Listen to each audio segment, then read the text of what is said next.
Those about to die. That's right, folks. Have you heard about this show? This is a Peacock original. Now, where I'm based in Canada, this is on Prime Video, but make no mistake, this is a Peacock original. And there are so many other shows I could have talked about before this one that I probably should have. The Bear, The Acolyte, House of the Dragon, The Boys, they all ended around this time. But no, I'd rather talk about this one. Those About to Die. This is 10 episodes. This is a Roman epic from Roland Emmerich. Yep, Roland Emmerich. He's coming to TV, folks. That's what happens. You can have a career in movies as long as you can. But eventually, you get hit by the streaming cycle, and you get stuck there. But he's a name I enjoy. I don't hate any of his movies. I don't like any of his movies, but you tell me he's working on, like, a 10-episode Roman epic about chariots and, like, swords and lions and stuff, and I'm kind of excited. Mount Vesuvius is involved. Okay, that's something.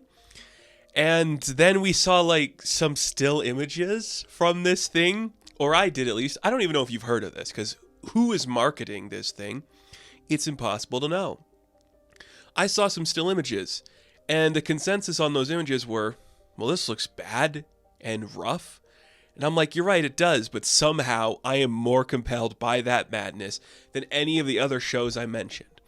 So I watched this instead of The Boys and House of the Dragon, because I think this is just more interesting to talk about in terms of this type of content. And I gotta say, it really is. If you don't know a single thing about this show going into it, just know this. It will surprise you in ways you're not expecting, because it's truly crazy.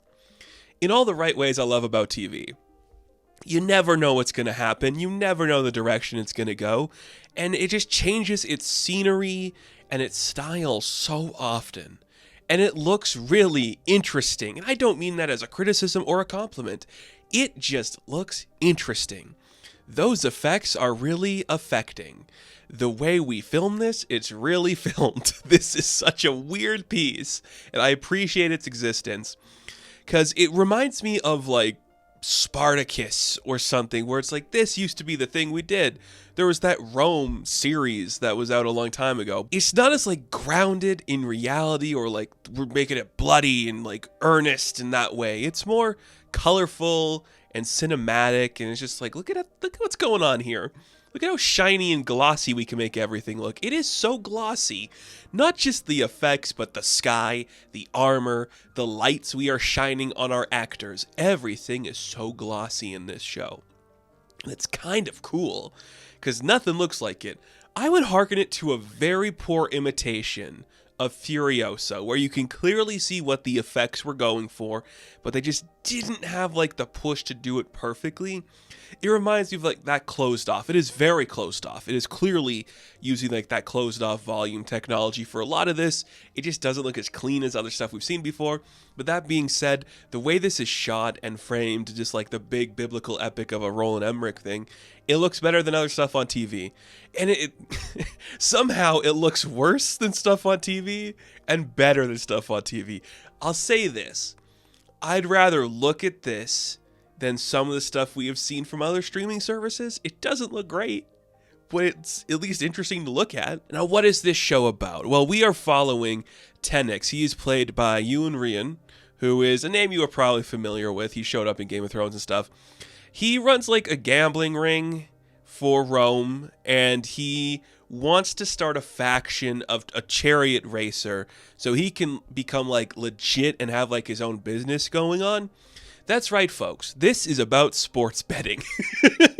There's other stuff going on, political positions being moved, like the fall of the Emperor of Rome and which one of his sons will, like, take his place. But what this is really about is, like, a guy and his friend trying to start up their own faction of chariot racing so their gambling ring can get more money from that and they can become, like, a legitimate business. It's about the people who entertain the masses. Like, that's what this is billed as. Who are the people that made the chariot races happen? Well, they have sponsors and people buy into certain factions. There's always been 4 factions. What if there was a 5th faction? You're like, I guess that's something. Look, that's bizarre. If you were to tell me we're doing a Peaky Blinders, but it's set in like ancient Rome, I'm like, that's insane. But I kind of love that. Is it as like beautifully crafted as Peaky Blinders? No. But the way the main character does like a Thomas Shelby going about doing all of his stuff, it is kind of interesting.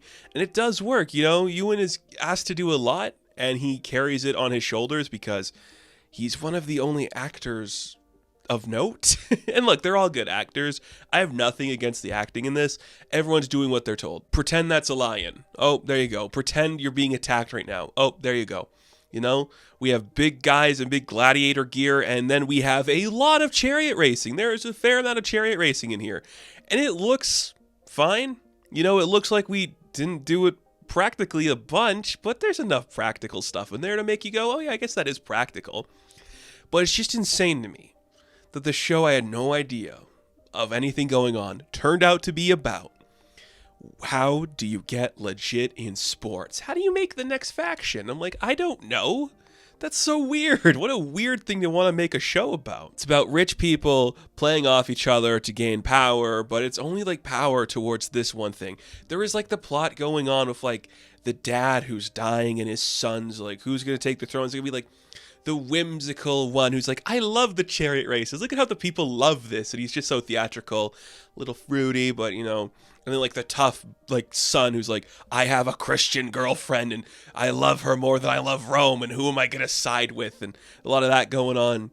And I'm just like, this is insane. And the backdrop is a chariot race where everyone's freaking out because the horse was sick the day before. A lot of horse talk early on in this show. A lot of horse talk. I think horses are the only practical animal we use because, look, I don't think it's a spoiler to say this. This kind of opens up with you fighting a lion. And I'm like, okay. And then the guy who hunts the lion, he gets enslaved, and so do his sisters, but his mom is free. His mom, played by Sarah Martins, I do believe. She travels to Rome to free her children. And that becomes the plot. Her daughters get taken in by a wealthy family, and then by our Thomas Shelby knockoff, so she goes to free them. And then her son becomes a slave, and he becomes like a gladiator, so he's trying to work through like the ranks of the gladiator. Then he teams up with another gladiator so they can do like a big thing. And it's like, oh, like it's kind of cool, you know, like there's something here to explore. It's kind of fun, and it looks really weird at the same time. But I like it. You got like big actors doing big acting stuff. You got like the biggest gladiator. He's going to be a threat. The rich people all suck. And it's just like varied on what we can show. There is nudity. So that's kind of cool. But at the same time, it's not as like destructive or graphic as you're expecting. We see people get hurt and killed and impaled and things fall off their body. But it doesn't go like gory. It's just like, yeah, this happened. We got a big sword. What do you think is going to happen with a big sword? So it's kind of interesting.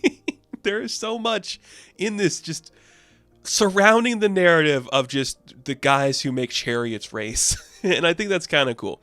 New emperor. That's one of the things going on. A mother freeing her children. That's going on. Then we have like these three characters who show up. And they're like, we have the best horses you've ever seen. They go on separate journeys. One of them becomes a chariot racer. Another one's like, I want to leave, but then he decides to stay. Another one like falls in love with like a girl in the building that they're staying at. And he becomes like a parental figure kind of over there doing a thing. You're like, okay. A lot of stuff going on there. At least we forget. One of the coolest names you've ever heard for one of our characters. Scorpus. Scorpus is the chariot racer. He's like, I guess you would say he's like the Michael Jordan of chariot racing. He went like 82 and nothing. He's going to team up with Tenix, and he's going to like, we're going to change the game. Like, how can you change the game? Okay, let's think about a chariot race for a minute. You win by going around. So I guess it's like NASCAR. So maybe he's like the Dale Earnhardt of this. I don't know. And you can hurt people, but there's like sabotage, and there's just like espionage, and people working against each other. And I'm like, this is just for chariots. This is a lot like real life sports betting. I think it's kind of cool. It's crazy that we've been doing that since Rome. I love Scorpus. Just like the coolest guy you've ever seen. And he probably is. And the stuff that goes on of him is crazy. The stuff that goes on of everybody is crazy. Like, it goes all over the place. We do so many random side quests just to keep this illusion up of what this is going to be. I'm like, that's really cool. It's really fun. I think it's insane. And what's even more insane is just every time Anthony Hopkins appears. Because guess what? This Peacock original stars Anthony Hopkins as the Emperor. For some of it, he shows up every now and then. It's just like, hi, I'm probably going to die. What happened? You probably died.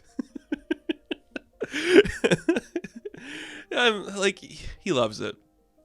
You can tell he's having more fun than anyone. Everyone's trying to take this too seriously. He's like, what? I don't know what I'm looking at. Is this like the end of the world? Okay, maybe.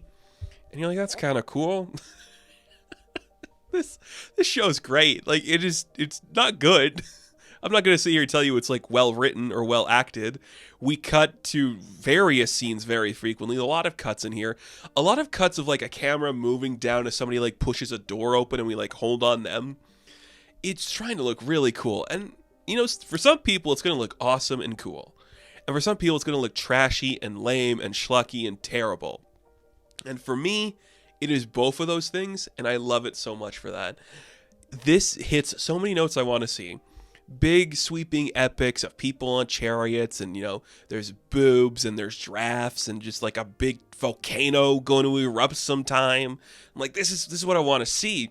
And we're doing like a Peaky Blinders thing, and this guy's like doing so much shit behind the scenes, so people win and like stuff. It's so cool. It's like a guy named Scorpus, and he races and shit. I'm like, this is it. This is what I want to see. It's just like these cool ass people doing some cool ass stuff, and it just looks cheesy and stupid enough. Where just scratches like that. This isn't serious, itch. We're not trying to be serious here. It's called Those About to Die. That's not a title for something serious. So if you could accept the faults of this thing, it's a fucking trip, man. It is crazy what we do. And it looks insane. And I love the way it looks, because what are we doing? Who said, like, we should keep this effect in? Like, it just looks so good. It doesn't, but it does at the same time. It's the perfect blend of both. Just this really weird looking thing that's awesome. It's pretty impressive. Like, I'm not going to say I was like, I'm not going to say my interest was piqued the entire time, because it wasn't. I would glance at my phone from time to time, but for the most part, there was something to look at and something exciting that was holding my interest for the entirety of its runtime. And I'm like, that's kind of cool. Now, Emmerich doesn't direct every episode. He does direct, I think, 5 of the episodes, but you can just tell, like, it's his style. And if you are a fan of that, even if you're not, like, just seeing that kind of makes it feel good. It's more of his voice than you'd be expecting for something like this, but it's also not at all his voice. I don't know. This one is so interesting to me. So many characters doing random stuff. I kind of appreciate it for just being insane. That's a really fun thing to explore. I love insane stuff like this.